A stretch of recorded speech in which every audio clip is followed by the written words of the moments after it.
Hello बच्चों। तो welcome to विज्ञान वर्ल्ड। तो इस चैनल का और मेरा सिर्फ एक ही मोटिव है कि कैसे हम लोग जेई के टफ टू टफ क्वेश्चंस को बहुत ही इजी और लेस टाइम टेकिंग बनाया जाए आपके लिए। चलिए स्टार्ट करते हैं। तो आज हमने फंक्शंस का एक क्वेश्चन लिया हुआ है जो कि डोमेन का क्वेश्चन है, अमिताभ अग्रवाल से, सेशन 4 का। तो चलिए स्टार्ट करते हैं। तो यहाँ पे हमने लिया हुआ है sine inverse of box x upon fractional part of x.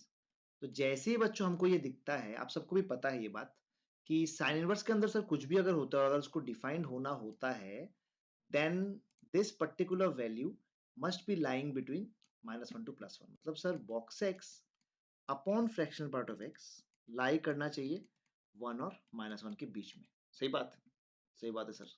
लेकिन जैसे आप ये बोलते हो आपको आगे समझ में नहीं, सर आगे क्या करें सर, ये तो बहुत ही लोचा हो गया है ना। कोई बात नहीं भाई, थोड़ा सब्र करो, समझ में आ जाएगा ना। मैंने आपको बोला कि जो फ्रैक्शनल पार्ट ऑफ एक्स है उसके बारे में मुझे कुछ आइडिया है क्या, मुझे तो बॉक्सेस का आइडिया नहीं है, वो तो कुछ भी हो सकता है। बट क्या फ्रैक्शनल पार्ट ऑफ एक्स का कोई लिमिट है? आप बोलोगे हाँ सर लिमिट है। क्या लिमिट है? 0 और 1 के बीच में रहता है और 0 भी हो सकता है। थोड़ा टाइम के लिए हम 0 के बारे में बात नहीं करेंगे, बिकॉज़ अगर 0 हो गया फिर तो अनडिफाइंड हो जाएगा। तो हम बोलेंगे कि अगर ये 0 और 1 के बीच में लाई करता है, इसका मतलब सर ये पॉजिटिव है। इसका मतलब अगर मैंने इससे मल्टीप्लाई किया इनइक्वालिटी को, तो इनइक्वालिटी का साइन नहीं बदलना चाहिए। मतलब अगर इनटू किया तो अगले स्टेप में हो जाएगा minus of fractional part of X less than equal to box X less than equal to fractional part of X. अब बोलो सर अब क्या करें? अब तो ये और पहले तो घटिया लग रहा था, अब आपने और ज्यादा घटिया बना दिया। अरे भाई रुक जाओ भाई, थोड़ा सा तो ब्रेक मारो, मुझे मैजिक तो दिखाने दो, थोड़ा सा तो ब्रेक मारो।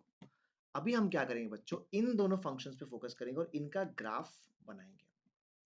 आप बोलोगे सर ये इनका ग्राफ कैसे होता है? देखो, जो फ्रैक्शनल पार्ट ऑफ एक्स होता है उसका ग्राफ कुछ इस प्रकार का होता है। बच्चों मैं अभी ग्राफ तो प्लॉट करना नहीं सिखाऊंगा, है ना, ये आपको पता होना चाहिए ना। तो ये है फ्रैक्शनल पार्ट ऑफ एक्स का और ये इंटीजर्स पे होता है। मतलब ये आपका 0 हो गया, 1 फिर 2 फिर 3 फिर 4 and this will go on like this.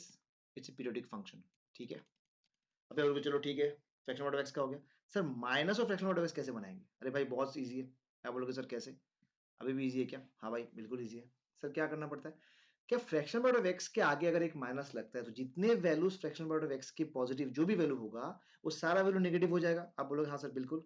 तो क्या ये एग्जैक्ट सेम वैल्यू नेगेटिव होने पे ग्राफ कुछ इस प्रकार का बन जाएगा बच्चों। ठीक है, अभी आप बहस मत करने लग जाना सर ग्राफ ऐसा कैसे है, वो ग्राफ सीख के आपको आना पड़ेगा तभी हो पाएगा। ठीक है, उससे पहले नहीं हो पाएगा। ठीक है, ओके तो ऐसा हो गया। तो सेम चीज यहाँ पे भी, जैसे हम ये ड्रॉ कर लेते हैं उसके बाद अब आएगी असली बारी। अब बोलोगे सर अब क्या? अब ये बीच वाला अपने को ड्रॉ करना है, क्या है? Box x. अब बोलोगे सर बॉक्स एक्स का तो हमको आता है, कैसे? सर 0 से 1 में हमको पता है कि 0 पे 0 होता है और अगर आप आगे बढ़ेंगे तो भी 0 ही रहता है वो। लेकिन सर 1 पे वो एक काम करता है, वो छलांग मार के आगे निकल जाता है ऊपर। फिर वो कुछ ऐसा सीढ़ी के जैसा होता है ऊपर। बिल्कुल सही भाई, बिल्कुल सही बोला तुमने। तो फिर तुम बोलोगे अच्छा सर आपने इसीलिए दोनों को बीच में डाला ताकि ग्राफ से हमको पता चले कौन बीच में है। बिल्कुल सही पकड़ा तुमने। क्या ग्राफ से तुमको पता चल रहा है कि बॉक्स एक्स का कौन सा टुकड़ा सीढ़ी का बीच में आ रहा है दोनों का? आप बोलोगे सर ये तो दिख रहा है सीधा ये वाला। बिल्कुल सही बोला।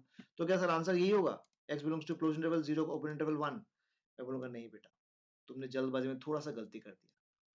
क्या आपको दिख रहा है एक्स इक्वल टू 0 पे जो फ्रैक्शनल पार्ट ऑफ एक्स है वो 0 हो जाएगा? आप बोलोगे बिल्कुल सर। तो क्या साइन इनवर्स का ये वाला वैल्यू अनडिफाइंड हो जाएगा?